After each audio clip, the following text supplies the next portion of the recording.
Hello प्यारे बच्चे। आज हम लोग देखेंगे 10th क्लास के सेक्शन डी और ई के बारे में। जितने सारे क्वेश्चन उसको करेंगे। तो सेक्शन डी में जो है ये आपका 32 नंबर से स्टार्ट होता है, क्वेश्चन नंबर 32 से। और फिर सेक्शन ई देखेंगे, ये सारे 5 नंबर के हैं। डी सेक्शन वाले, डी सेक्शन में जितने सारे क्वेश्चन है सब 5 नंबर का है। फिर उसके बाद 4 नंबर वाला होगा ई सेक्शन। तो देखते हैं सबसे पहले।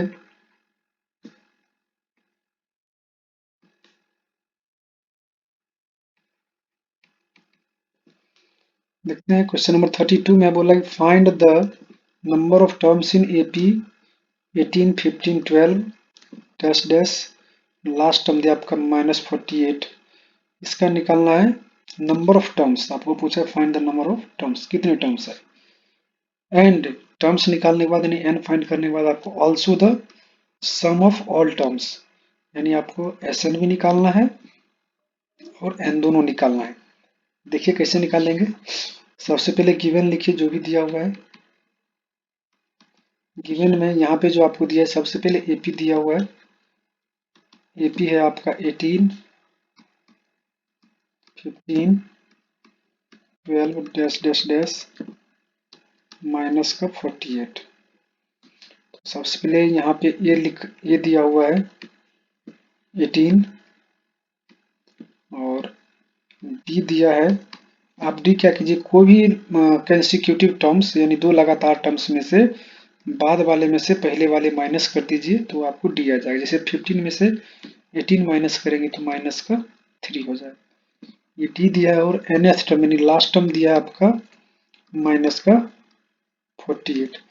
अब इस प्रकार से इसको सॉल्व करेंगे हम लोग, आंसर आ जाएगा। फॉर्मूला कौन सा लगाएंगे, तो ए एन वाला फॉर्मूला लगाएंगे। ए एन का फॉर्मूला होता है A plus N minus 1 into D. तो यहाँ पर आप देखेंगे ए एन आपका माइनस का 48 दिया हुआ है और ए दिया है 18 plus N minus 1 into d दिया है -3। तो -3 पुट करेंगे। अब देखिए 18 जो है उसको लेफ्ट साइड ले जाएंगे तो इधर प्लस का और माइनस का हो जाएगा। माइनस का 48 और माइनस का 18। इधर आर एच एस में बचेगा आपका n माइनस 1 इंटू माइनस का 3 बचेगा। तब जब इस दोनों प्लस करेंगे तो दोनों नेगेटिव है, प्लस हो गया, माइनस साइन लग जाएगा। 8 + 8 16 का कैरी 1 बचेगा और 4 + 1 5 + 1 6 माइनस का 66। अब देखिए -3 इधर मल्टीप्लाई में इधर डिवाइड हो जाएगा, माइनस का 3 हो जाएगा। इधर बचेगा n माइनस 1। तो अगर आप देखेंगे यहाँ पे तो माइनस से माइनस कैंसल आउट हो जाएगा और 3 × 1 = 3, 3 × 2 = 6, 3 × 2 = 6, यानी 22 = आपके पास बचेगा n माइनस 1। ये -1 इधर +1 हो जाएगा, 20 + 1 तो 21 + 2 22 + 1 23 हो जाएगा। इस प्रकार से आपका n की वैल्यू जो है वो 23 आ गया। चलिए अब n की वैल्यू आ गया। अब हमारे पास जो है Sn भी पूछा है, तो Sn का फॉर्मूला लगाएंगे हम। Sn का फॉर्मूला होता है n/2 और a + an। ये वाला फॉर्मूला लगाएंगे क्योंकि हमारे पास an दिया हुआ है जो कि -48 है। तो Sn = हो जाएगा n/2। n कितना है 23/2 और a आपके पास है 18 और an है माइनस का 48। तो 23/2 और जब इस दोनों को प्लस करेंगे 18 और -48 का, तो आंसर आएगा माइनस का 30 आएगा।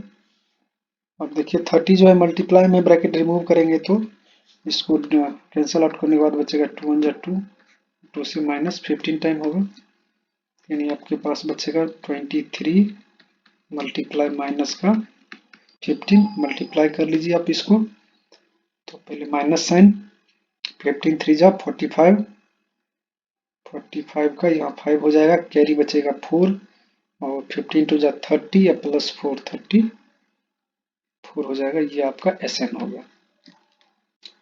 तो इस प्रकार से देखेंगे आपका पूरा आंसर ये कंप्लीट हो गया है, इसमें कोई डाउट नहीं होना चाहिए आपको। नेक्स्ट चलते हैं हम लोग 33 पे चलते हैं। देखिए 33 में है, बोला कि बेसिक प्रोपोर्शनलिटी थ्योरम प्रूफ करना है। तो सबसे पहले मैंने आपको बता रखा है कि बेसिक प्रोपोर्शनलिटी थ्योरम प्रूफ करने के लिए एग्जाम में भी इससे डायरेक्ट आता है कभी कभी, या कभी कभी इसी का थोड़ा सा, इसको थेल्स थ्योरम भी बोलते हैं, और थोड़ा सा लैंग्वेज चेंज कर देता है, फिर बच्चा घबरा जाता है। घबराने की जरूरत नहीं है, बस आपको 2-4 बार प्रैक्टिस करेंगे याद हो जाएगा। चलिए सोल्व करते हैं इसको।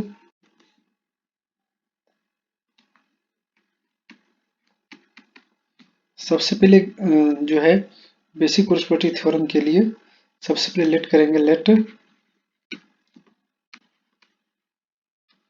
ABC is a triangle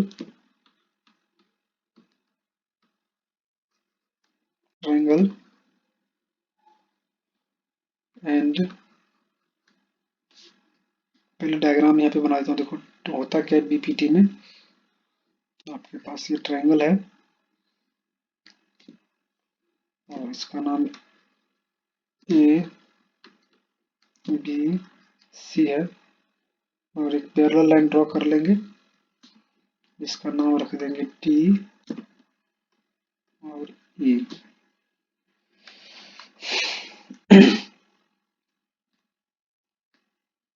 अब यहाँ से इसका गिवन लिख लेते हैं। पहले लेट ABC जे triangle and DE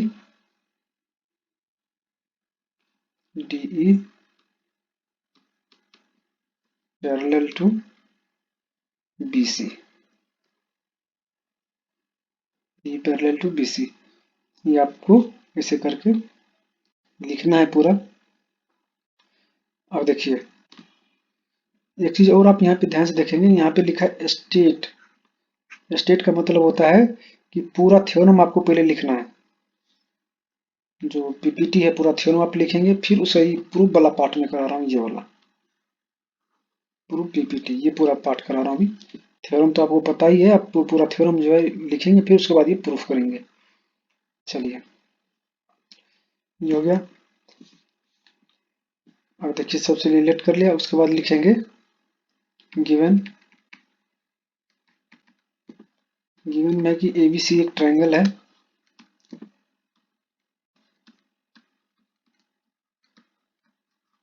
ABC triangle है, DE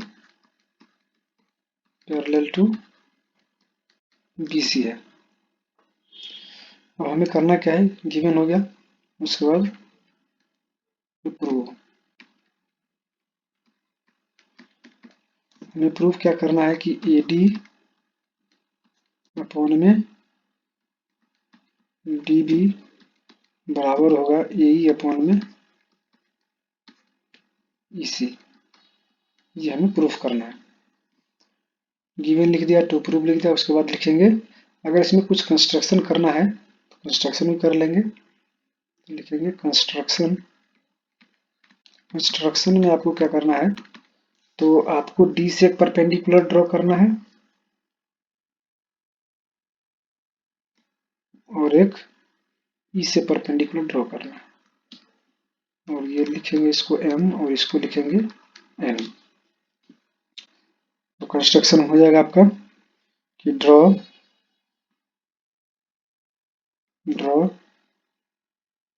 EM perpendicular to AB and DN perpendicular to AC। ठीक है, इस प्रकार से कंस्ट्रक्शन लिख दिया, गिवन हो गया, टू प्रूफ है कंस्ट्रक्शन। उसके बाद हम लिखेंगे प्रूफ। प्रूफ लिखने के बाद हम सोल्व करेंगे इसको।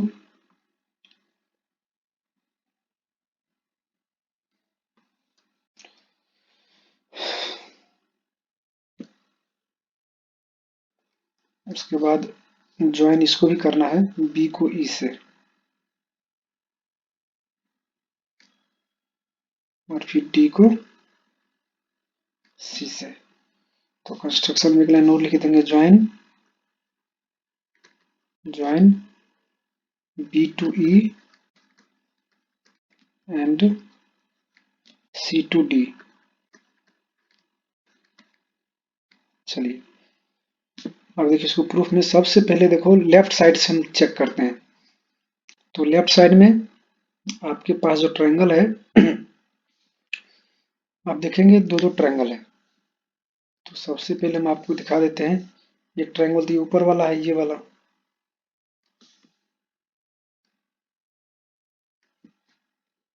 एक ट्रायंगल ये रहा, ऐसे करके ये, और एक ट्रायंगल ये रहा, ऐसे करके ये। तो ये लेफ्ट साइड से दो बेस मिल गया, एक ये वाला बेस और एक ये वाला बेस। लेकिन परपेंडिकुलर इस दोनों बेस के लिए EM यूज होगा। तो प्रूफ में लिखेंगे हम लोग, इन ट्रायंगल ADE। अब देखो इस ट्रायंगल का एरिया कैसे निकालेंगे। तो एरिया बराबर आपको पता है half into base into height होता है। तो हाफ इंटू बेस कितना है इसका 80 और हाइट है इसका EM।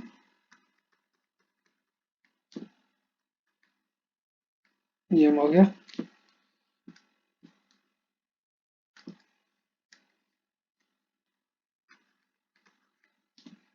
और ये हो गया पहला इक्वेशन। ठीक है, चलिए अब नीचे वाले ट्रायंगल के एरिया निकालते हैं। एरिया ऑफ ट्रायंगल BDE, इसका एरिया क्या होगा। सिमिलरली हाफ इंटू बेस इसका हो जाएगा BD इंटू हाइट हो जाएगा इसका, आपका EM।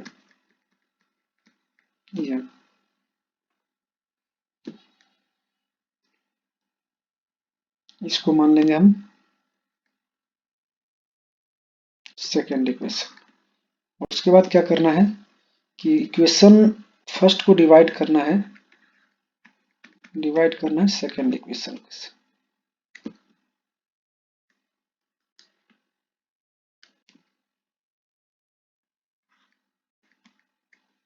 सेकेंड इक्वेशन से इक्वेशन फर्स्ट है आपका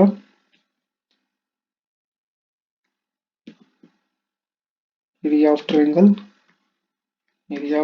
हो जाएगा आपका ADE अपॉन में area of triangle BDE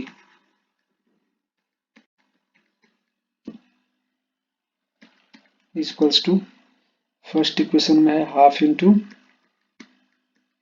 AD into EM upon में half into BD into EM। देखेंगे तो EM से EM कैंसल आउट, हाफ से हाफ कैंसल आउट, तो क्या बचेगा आपके AD अपॉन में BD, बचा। इसको मानेंगे थर्ड इक्वेशन। अब आप देखेंगे तो यहाँ पे थर्ड इक्वेशन मिला, हमने लेफ्ट साइड से लिया था, अब राइट साइड से लेंगे। तो राइट साइड से भी वही ऊपर वाला ट्रायंगल तो सेम रहेगा, नीचे वाला ट्रायंगल चेंज होगा। नीचे वाला ट्रायंगल आपका ये मिलेगा CDE ट्रायंगल मिलेगा। चलिए, लेकिन अब ऊपर वाले ट्रायंगल के लिए बेस हो जाएगा राइट साइड वाला, ये वाला बेस हो जाएगा, यानी यही बेस हो जाएगा।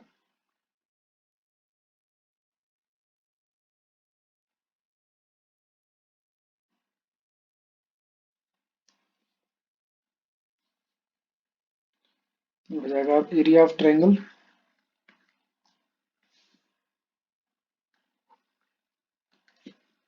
ADE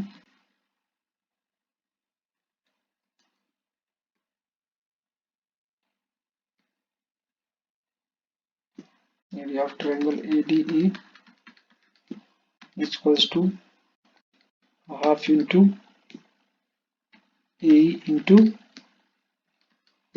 देखेंगे आप यही हमने बेस लिया है तो ए बेस के साथ उसका परपेंडिकुलर DN हो जाएगा,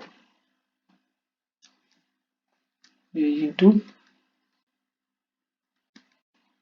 DN। इसको मानेंगे फोर्थ इक्वेशन। उसके बाद area of triangle, area of triangle नीचे वाला आप लेंगे ट्रायंगल और राइट साइड वाला तो CDE,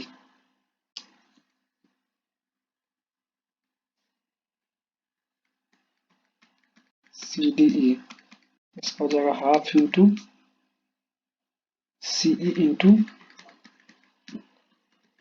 DN हो जाएगा, ये हो जाएगा फिफ्थ इक्वेशन। अब इक्वेशन फिफ्थ फोर्थ को डिवाइड कर दो, equation fourth divided by fifth, तो area of triangle ADE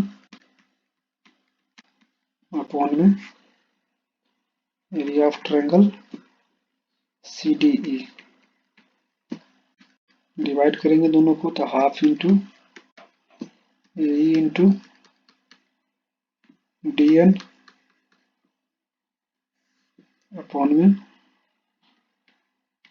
half into C into DN। तो DN से DN कैंसल आउट, हाफ से हाफ कैंसल आउट, आपके पास बचेगा यही अपॉन में CE को आप EC भी लिख सकते हो। ये हो गया आपका six equation.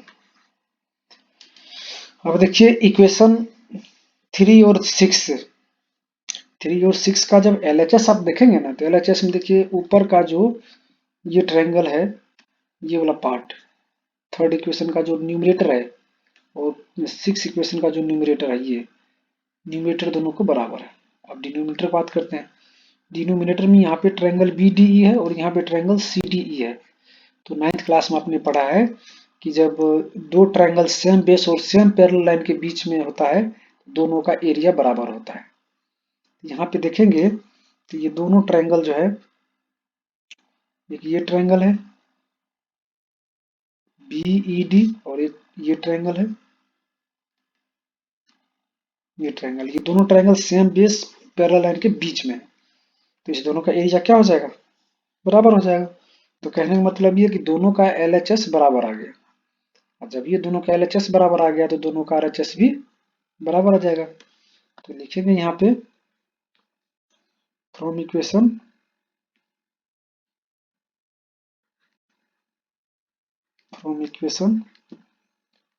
Third and six we get, दोनों का LHS बराबर था, RHS बराबर, तो क्या हो जाएगा ED अपॉन में BD, जो ED अपॉन में BD इसको टू हो जाएगा AE अपॉन में EC। यही प्रूव करना था। तो ये था आपका बेसिक प्रोपोर्शनलिटी थ्योरम। उसके बाद हम बात करते हैं क्वेश्चन नंबर 34 का।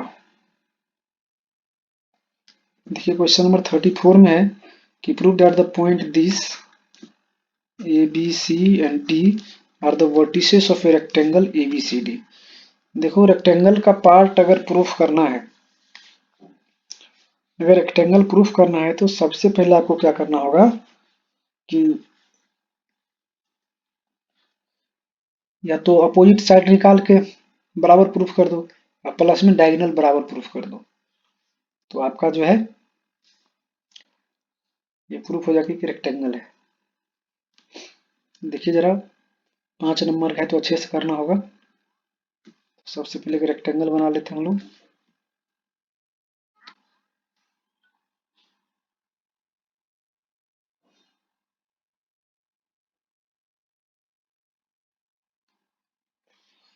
ये रेक्टेंगल है, इसका नाम रख देते हैं A B C और डी। जब भी आप कोई रेक्टेंगल लेते हैं उसका नाम रखते थे क्रम वाइज में रखना है, नहीं उल्टा सीधा नहीं लेना। अगर ए बी आपने जहां से ए स्टार्ट किया दिया तो राइट चलो या तो लेफ्ट चलो, इसे करके। नहीं तो एग्जाम में दिक्कत हो सकता है आपको। दिक्कत हो नहीं सकता, होगा ही दिक्कत। देखिए ए पॉइंट दिया आपका 0 - 1 और बी पॉइंट दिया है -2 3 और सी पॉइंट दिया आपका 6 7 और डी पॉइंट दिया हुआ है 8 3। चलिए अब इसको सोल्व करते हैं। तो सबसे पहले सारे साइड निकाल लेते हैं, ए बी निकाल लेते हैं, ए बी साइड। तो डिस्टेंस फार्मूला लगा देंगे इसमें हम। तो पहले लिख लो using formula, using formula. Distance formula जो होता है वो लिखेंगे आप पूरा। x2 - x1 का, एक मिनट,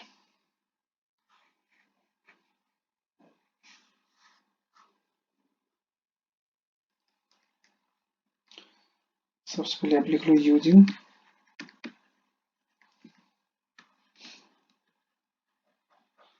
फार्मूला। डिस्टेंस बराबर फार्मूला होता है √x2 - x1 का whole square plus y2 - y1 का होल स्क्वायर। ये वाला फार्मूला यूज करना है। तो सबसे पहले हम निकालते हैं ए बी।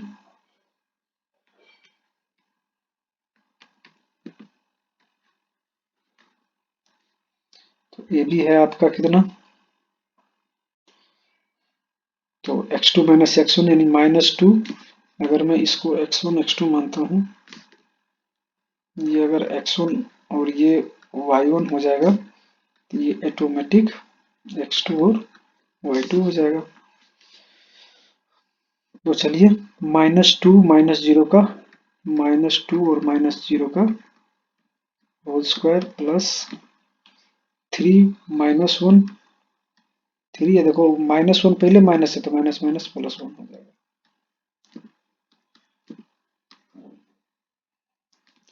हो जाएगा -2 - का होल स्क्वायर 4 होता है प्लस 3 + 1 4 का स्क्वायर 16 होता है।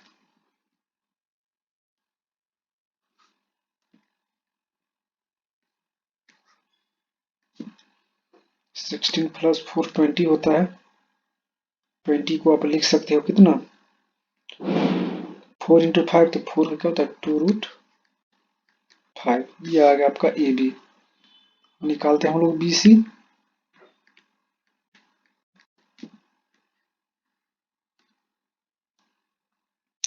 देखिए बीसी में जो आपको ये है जिसको मैंने x2 माना था, ये x1 y1 हो जाएगा और c हो जाएगा x2 y2। इस प्रकार से आपको सॉल्व करना है।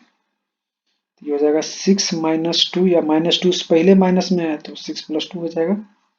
ये हो जाएगा 6 + 2 का होल स्क्वायर प्लस 7 - 3 का होल स्क्वायर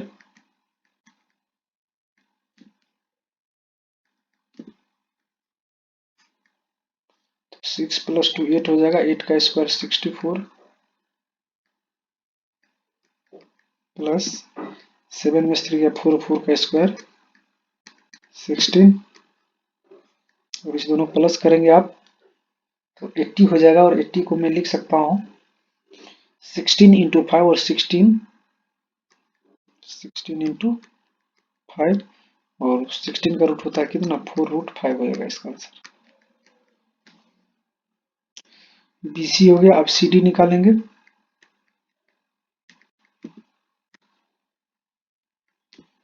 तो CD में आपका हो जाएगा 8 - 6 का होल स्क्वायर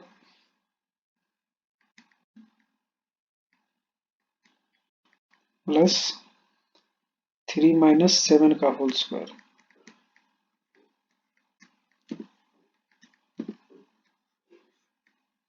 तो 8 में 6 गया 2, 2 का होल स्क्वायर 4 प्लस 3 में 7 गया 4 -4 होल स्क्वायर 16 और 16 प्लस 4 20, 20 को हम लिख सकते हैं 4 इंटू 5 और 4 का रूट 2 बाहर आ जाएगा, 2 रूट 5 यूनिट हो जाएगा। सी डी हो गया। अब ए डी निकालेंगे।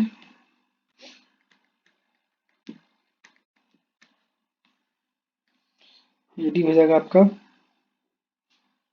8 में से 0 गया 8, 8 का स्क्वायर 64 प्लस 3, फिर ये माइनस है 3 प्लस 1 4, 4 का स्क्वायर 16, दोनों प्लस करेंगे और ये आ जाएगा आपका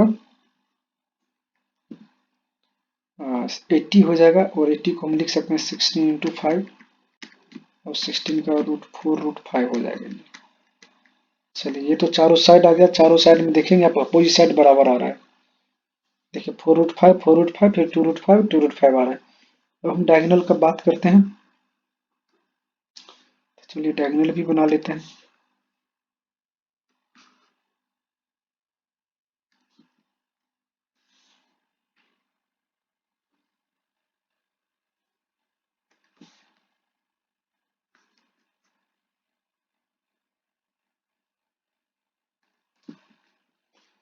डायगोनल बना लिया। डायगोनल का भी लेंथ निकाल लेते हैं। डायगोनल हो जाएगा आपको, सबसे पहले हम एसी डायगोनल निकाल लेते हैं।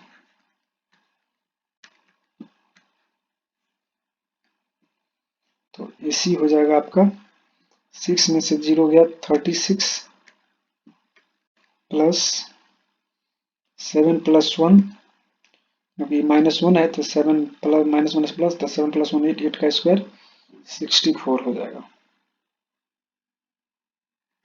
तो 64 और 64 प्लस 30 100 और 100 का रूट कितना होता है? 100 का रूट 10 होता है, यानी ये 10 यूनिट हो जाएगा आपका एक डायगोनल। अब दूसरा डायगोनल निकालते हैं हम लोग।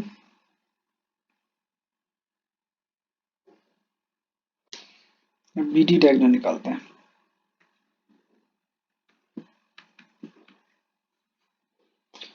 बी डी हो जाएगा आपका 8 प्लस 2 10 का स्क्वायर 100 प्लस 3 में 3 का 0 का स्क्वायर 0 और ये बचेगा 100 का स्क्वायर रूट 10 होता है। अगर आप यहाँ पे ध्यान से देखेंगे तो इसका डायगोनल भी आपस में बराबर आ गया। जब डायगोनल बराबर आ गया, अब देखिए हम इसके बारे में एक्स्ट्रा क्या लिखेंगे। अब इसको लिखना कैसे, सॉल्व तो हो गया ये। लिखेंगे A B C D is A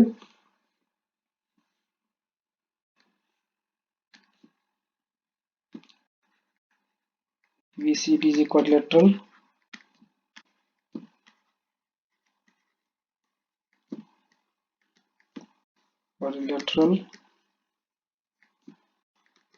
in which opposite sides are equal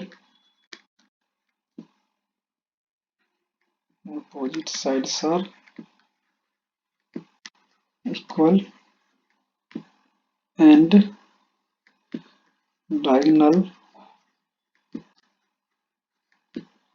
diagonals are also equal, so it is rectangle.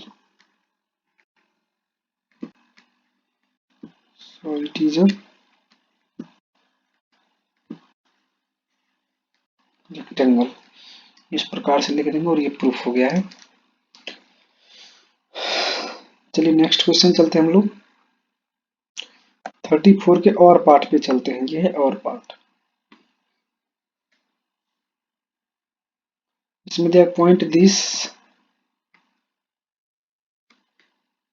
बोला कि पॉइंट 1 माइनस वाई बी 5 7 एक सर्कल पे लाई करता है जिसका सेंटर आपको 2 माइनस 3 वाई दिया है। तो find the value of y, y की वैल्यू फाइंड करनी है और hence find the radius of the circle, फिर सर्कल का रेडियस निकालना है। तो सबसे पहले एक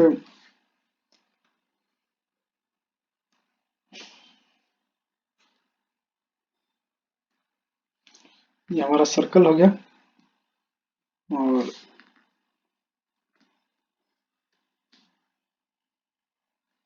अब देखो बोला कि 2 पॉइंट, मान चलो ये इसका सेंटर है, ये इसका सेंटर है, यहाँ से 2 पॉइंट ये ले लेते हैं।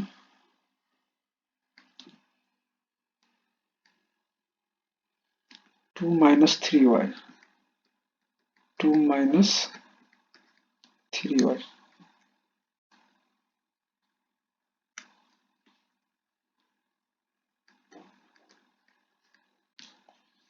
और एक पॉइंट है -1y, -1, और बी पॉइंट है 5, 7। अगर आप ध्यान से देखेंगे तो ये दोनों रेडियस है, ये भी रेडियस है, ये भी रेडियस है, तो भैया इस दोनों का लेंथ बराबर होगा। बस यही काम करना है, दोनों का लेंथ बराबर कर देना है। तो ये हो जाएगा आपका, सबसे पहले ये ओ का लेंथ निकालेंगे, ये ओ हो जाएगा आपका अंडर रूट -1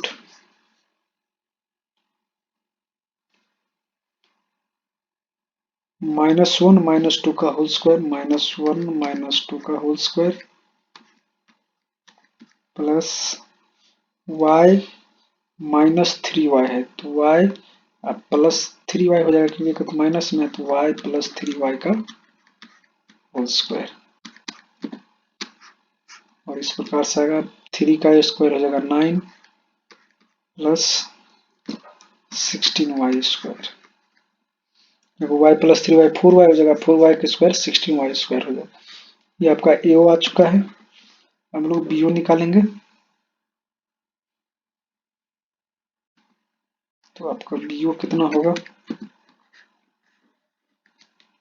BO हो जाएगा 5 - 2 का होल स्क्वायर,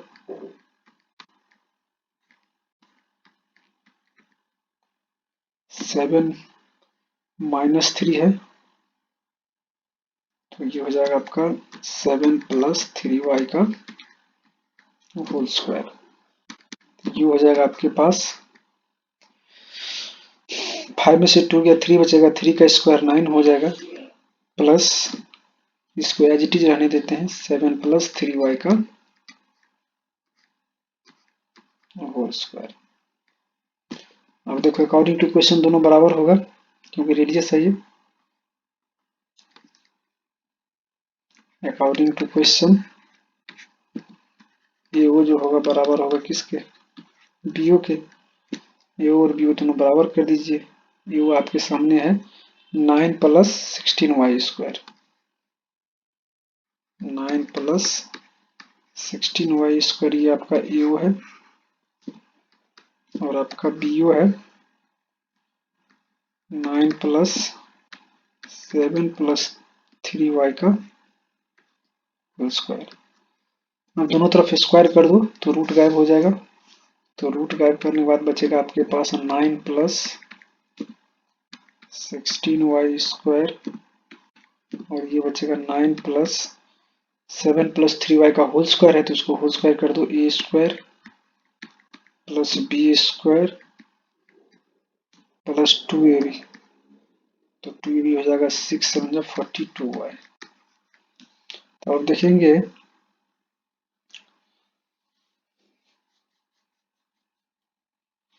9 से 9 कैंसल आउट हो जाएगा, उसके बाद ये 9y² उधर जाकर माइनस हो जाएगा, तो बचेगा आपके पास 16 में से 9 गया 7, 7y², और ये माइनस का 42y, और माइनस का 49 = 0। 7 से सबको डिवाइड कर दो, आसान हो जाएगा, y² - 6y - 7 = 0। अब इसको फैक्टराइज करना है, फैक्टराइज कैसे करेंगे देखिए ध्यान से। 2 नंबर को प्लस करने के बाद -6 आना चाहिए, और उसी नंबर को मल्टीप्लाई करने के बाद -7, तो देखिए हो जाएगा y² - 7y + y, दोनों प्लस करो तो -6 आ जाएगा, मल्टीप्लाई करो तो -7 आ जाएगा, = 0। अब फर्स्ट दोनों कॉमन ले लो, y कॉमन लेंगे फर्स्ट में, तो ये हो जाएगा आपका y माइनस 7। फिर दोनों में +1 कॉमन ले लो, तो हो जाएगा y minus 7 equals to 0। Again y minus 7 common ले लो, तो ये हो जाएगा आपका y प्लस 1 इक्वल्स टू 0। यहाँ से y की वैल्यू क्या हो जाएगा एक बार, तो y की वैल्यू हो जाएगा आपका 7 और -1। जब 0 के बराबर दोनों को पुट करेंगे, ठीक है, तो y की वैल्यू पुट कर दो उसमें। सेंटर में 2 - 3y था सेंटर आपका, है ना। अब देखिए जरा,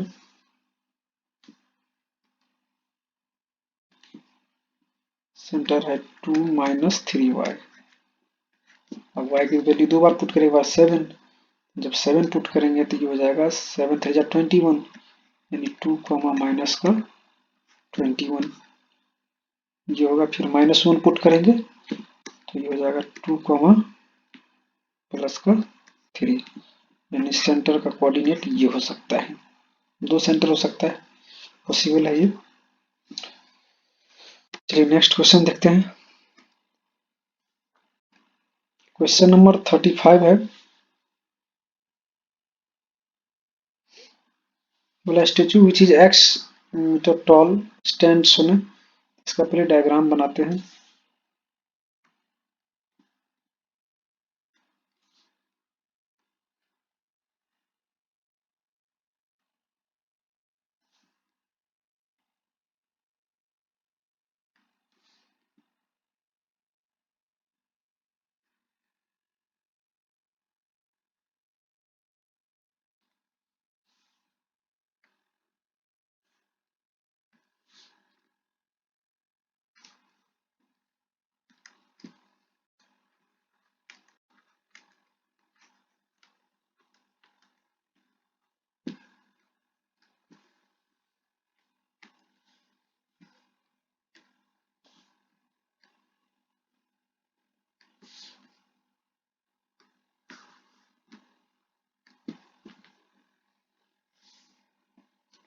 चलिए देखिए ध्यान से आप लोग, यहाँ पे है पेडेस्टल, आप लोग समझते हैं।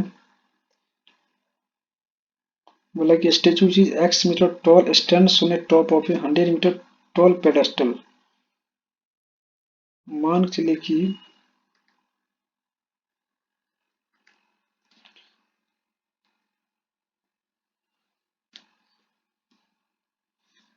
ये है, ये B है, और ये C है, और ये D है।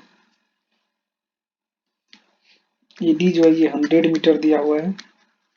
क्यों है 100 मीटर, क्योंकि AD जो है एक पेडेस्टल है, और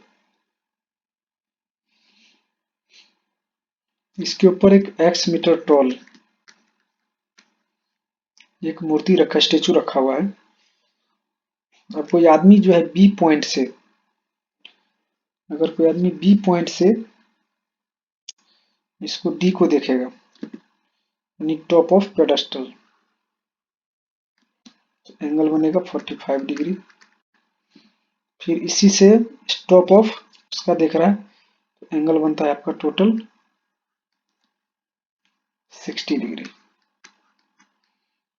ये था क्वेश्चन। तो पूछा गया है कि find the height of the statue, यानी एक्स की वैल्यू फाइंड करनी है। कोई दिक्कत नहीं है, देखिए कैसे फाइंड करेंगे।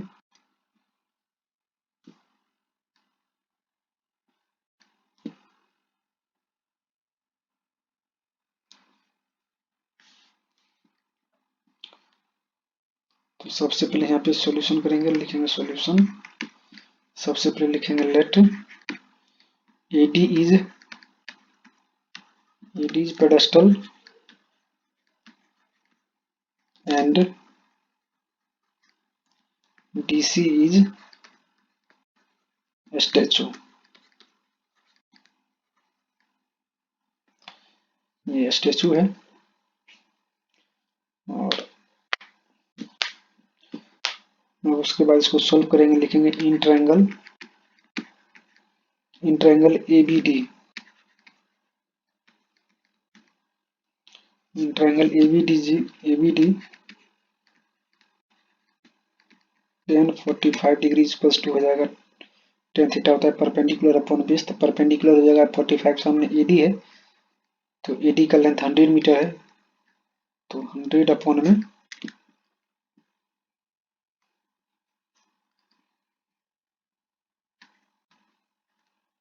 100 अपॉन में AB हो जाएगा और tan 45 वैल्यू 1 होता है तो AB को उधर लेके चलो 1 के साथ, तो AB बराबर कितना हो जाएगा 100 मीटर हो जाएगा।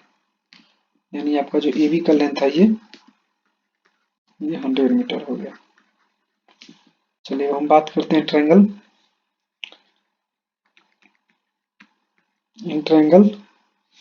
ABC ट्रायंगल में tan 60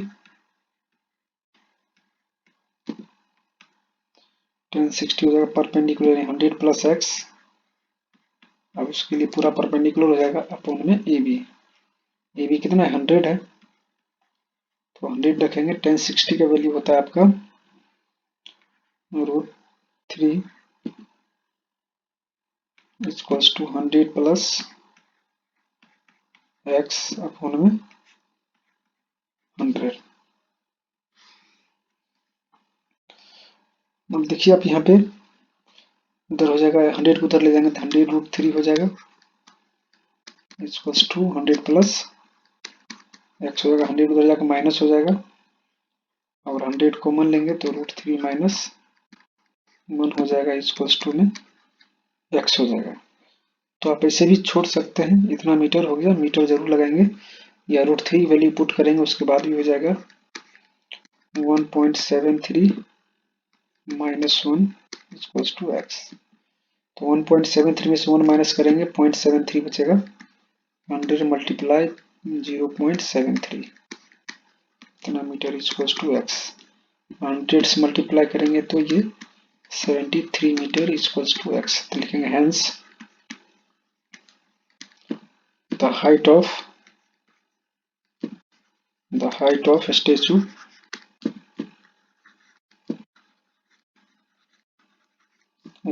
is 73 मीटर। इस प्रकार से आपका हाइट ऑफ स्टेचू निकल गया। चलिए अब नेक्स्ट देखते हैं।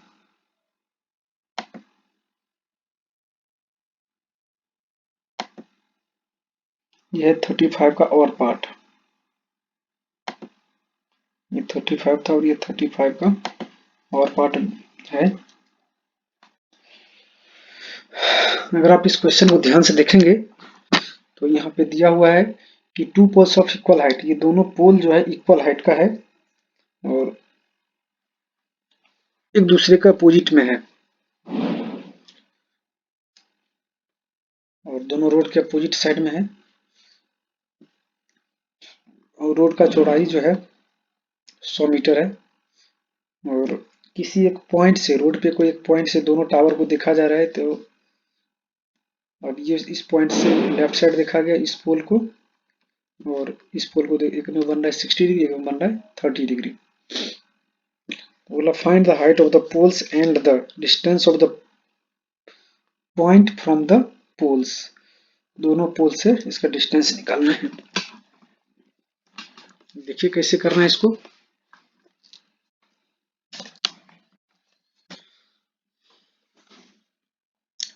तो सबसे पहले जो है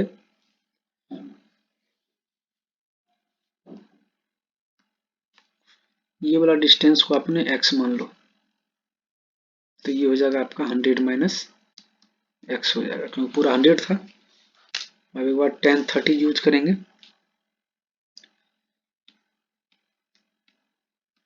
tan 30 इक्वल्स टू होगा परपेंडिकुलर, यानी पोल का हाइट को हम क्या मान लेंगे, पोल का हाइट को h मान लो कैपिटल H, तो ये भी हो जाएगा आपका कैपिटल H। तो tan 30 बराबर हो जाएगा आपका परपेंडिकुलर यानी हाइट अपॉन में बेस हमने माना है x। तो tan 30 का वैल्यू होता है 1/√3 इक्वल्स टू हाइट अपॉन में एक्स, ये एक्स उधर लेके चले जाओ तो x/√3 हो जाएगा आपका पोल का हाइट। ये फर्स्ट इक्वेशन मिलेगा। अब देखते हैं सेकेंड इक्वेशन।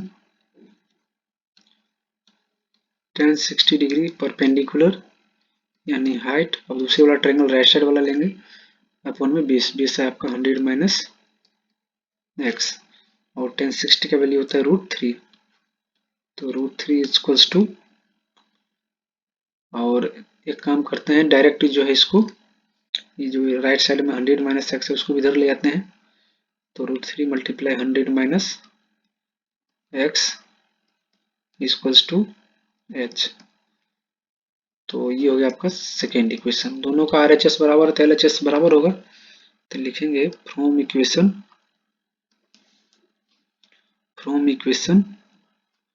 1 एंड 2, दोनों का RHS बराबर तो LHS बराबर हो जाएगा। एक में LHS में है एक्स अपॉन में √3 और दूसरे के में है √3 मल्टीप्लाई कर दो अंदर में, तो 100√3 हो जाएगा, यानी 100√3 और माइनस √3x और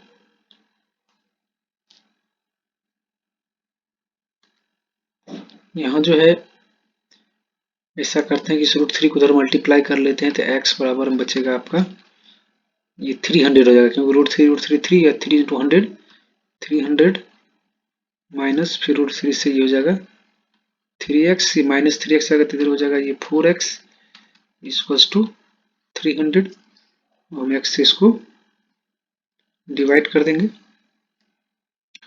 तो ये हो जाएगा आपका x इक्वल्स टू 300 अपॉन में 4 डिवाइड करेंगे, 4 7 जा 28, 2 बचेगा, 4 5 जा 20, यानी x बराबर कितना हो जाएगा 475 मीटर, यानी लेफ्ट साइड से ये 75 मीटर होगा, राइट साइड से ये 100 में 75 माइनस करो तो ये 25 मीटर हो जाएगा। ठीक है, तो ये तभी इस पॉइंट का डिस्टेंस निकाला मैंने दोनों पोल से। पोल का हाइट भी पूछा है, तो पोल का हाइट निकालने के लिए क्या करेंगे, आप किसी एक इक्वेशन में इसका वैल्यू आपको पुट कर देना है। मान चलो फर्स्ट में पुट करते हैं,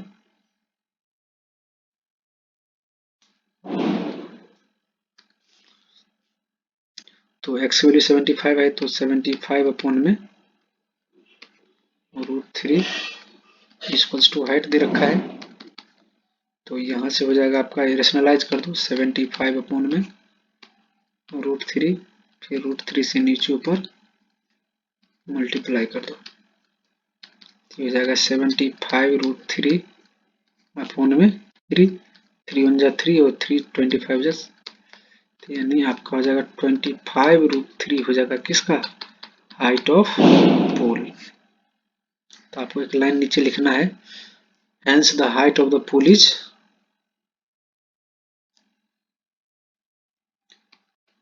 hence height of the pole equals to 25 √3 metre. Unit लगाना ना भूलें। तो ये हो गया आपका 35 का और पार्ट।